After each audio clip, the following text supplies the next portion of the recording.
Another day and another box. This is a Sony Alpha A7 IV.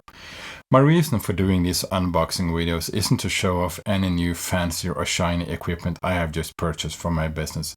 Every item I purchase has to serve a certain purpose and it has to make me money back. There's nothing worse than purchasing an item just to realize you didn't purchase everything you needed or it didn't come with the items you expected when you purchased it. That is why I'm going to show you exactly what's inside this box when we're doing this unboxing video. And a lot of us are buying stuff online today, and it's really hard sometimes to see exactly what kind of items we purchase.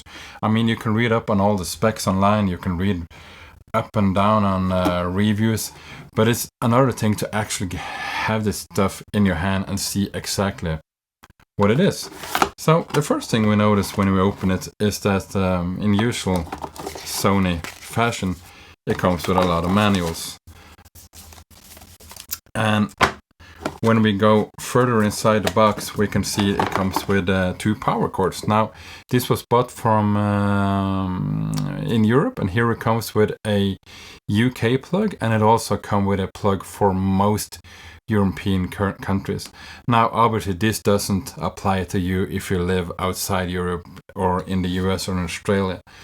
When you purchase an item from abroad, just make sure if you purchase it from the US, from B&H for instance, it would probably come with a US plug. This was bought in Europe, so this comes with a plug for Europe and the UK. Because Sony today has their central warehouse in, I wonder if it is in Netherlands actually. And looking further inside the box, we can see there's, the usual strap. And let's see what's inside here. This is the battery. And this is nice. This is the FX30 battery, and this is the same battery that you can use for your A7S3, FX3, FX30. So this makes it a very complete package if you're looking to purchase one of those cameras or already own one of those cameras, and you actually get a second spare battery if you're not using your other camera, or you can actually just use the same chargers and stuff. So this is great stuff. It's great that Sony is doing this. And let's further investigate what's inside here. This is so this is the charger.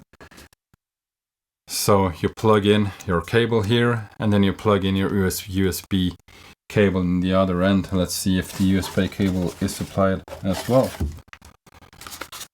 So let's see what's inside this little envelope here. I'm guessing this is the USB cable. So this is the USB to USB-C cable. This goes to your camera. This obviously then goes to your charger.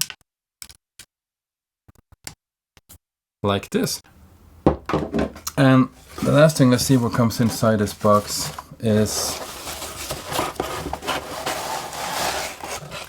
obviously the camera itself. And it's well packed. Let's just see. Wow. That's nice. Look at this. I really enjoy the small form factor that Sony is making with their cameras.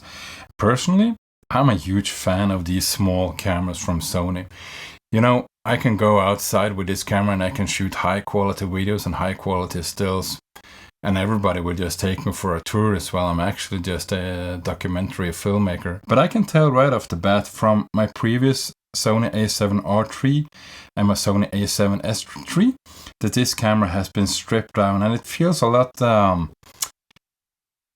feels a bit cheaper now, not build quality wise, and I'm certainly not gonna be image wise either, but they have stripped down a lot of the unnecessary buttons on the top, which you can see here, and the grip is still really firm. I have quite large hands, but I like the way this camera feels in my hands, and I like how small and compact it is.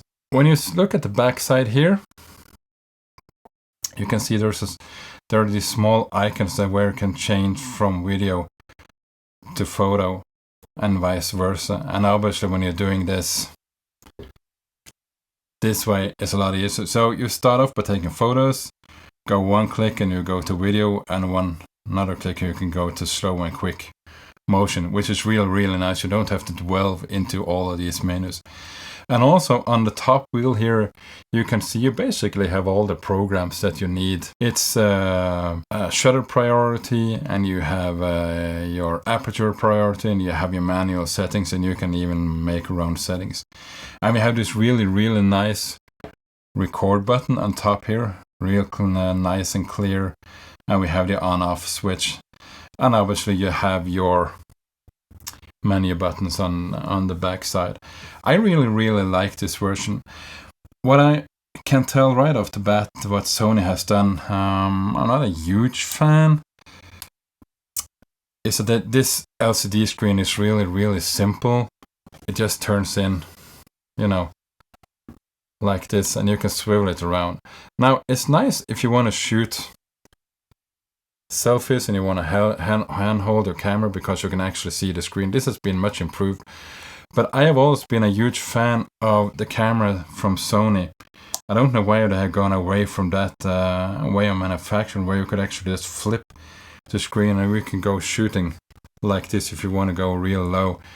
Now I have to go like this, and this kind of makes it in a little bit of an odd angle, and it's actually hard to maintain your horizontal balance, but you know, it's not a huge thing. I think this overall is going to serve me really well for the years to come. So let's sum up. The camera is obviously in the package. You have your Sony NPF FZ100 battery, the same that comes with the A7IV, FX3, FX30. So that's really nice to see that all these batteries are across the entire line. And it comes with a very simple charger.